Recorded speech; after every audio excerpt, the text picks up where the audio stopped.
Well, I finally did it. After thinking about it for years, not having the guts to do it, I gave my 2-week notice last week. I've got 4 12-hour night shifts left and I'm done. I've worked full time for 40 some years now. I'm 58 years old now and I'm just done. My name is AB Ridgeway. This is another episode of the Ridgeway Report, and today we are talking about leaving your job, leaving the comfort of your employer to live the life that you feel that you should. Many Americans are stuck in jobs or getting ready to prepare to leave jobs that they no longer want to be a part of, and making good financial decisions is going to help you give the confidence that you need. So we are going to listen to this man, listen to his story, and see if there's some things that we can pull out that maybe we can relate to and try to give some guidance on how you can make this transition a little bit easier. Kind of funny, I typed out my resignation letter last Monday and I sat there for 45 minutes before I hit send. But I did it. I worked for years at jobs that weren't bad, but it's like you just made enough to get by. Then here in the last 10 years, I've made pretty decent money. In fact, this year I was on pace to make 6 figures for the first time. But I've figured out that it's not really the money. Your time is way more important than the money. And that's why I don't have any time. I work swing shifts, 12-hour swing shifts. I'm commuting 60 some miles, so might as well call it a 14-hour day every day. And then going back from nights to days every week, my body just can't take it anymore. I love this already. He is laying out the truth. He's being honest with himself, and he said his time. How many of us feel that we are losing our times behind a cubicle or at a job that we just don't like?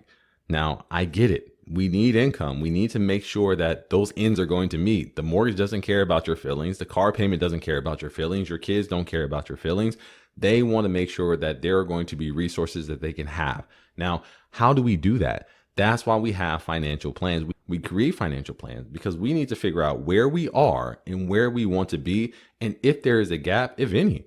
Some of us could save for the next 2 or 3 years and we could retire, or we could retire a little bit early. He's 58 years old. Maybe you don't have to work till you're 65 or 70, but if you don't know your numbers, you have to rely on faith. And I love to say this: you don't need faith where you have facts. A good financial plan gives you the facts so you can make a strong, confident financial decision about your life. This job was really perfect for me because I'm a bit of a loner and I'm a utilities operator. And I'm on my own 90% of the time, out taking samples and making sure everything's running right. And I had pretty much quiet quit for the past year. All this extra BS that corporations want you to do, I didn't do any of that. I just come in every day, did my job, and went home, which took a lot of pressure off of me. It was pretty much stress-free, other than the toll it was taking on my body not getting any sleep.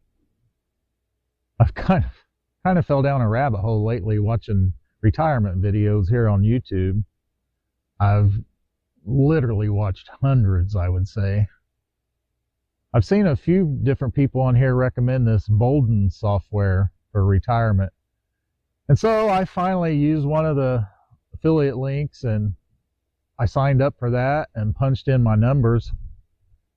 And I was pretty surprised when it gave me a 99% success rate. So this is a great point as well. In many of our videos, we talk about the health impact of your job. If he's working 14 hours, they are draining him of his health. And what is he going to have at the end of the day? Maybe high medical bills, maybe be on medication. So he's trying to preserve his life. And that's what life's about, self-preservation. We don't want to get into these jobs that are going to drain us physically and hurt us, because when we retire, we are going to have to deal with the consequences as the employer keeps going. Now, he also made up a good point. He talked about a program called Bolden or something like that, where he punched in his numbers and he said that he had a 99% success rate. That's what we consider a Monte Carlo simulation, where you'll punch in your numbers and they'll give you a probability of success based on your age and maybe some inputs that you have in there.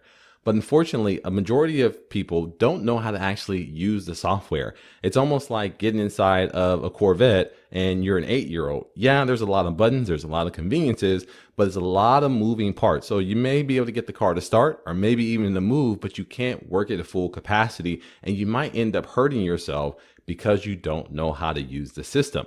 Google is a great resource. There's tons and tons of information.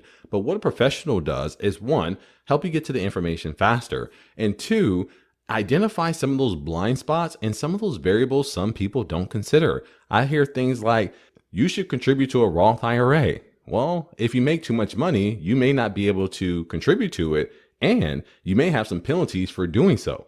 I've heard you could take your money out of a Roth IRA anytime that you want to. Well, there's some caveats to that as well. You can always take out your contributions, but the growth on those contributions, you can't just take them out anytime. There's criteria.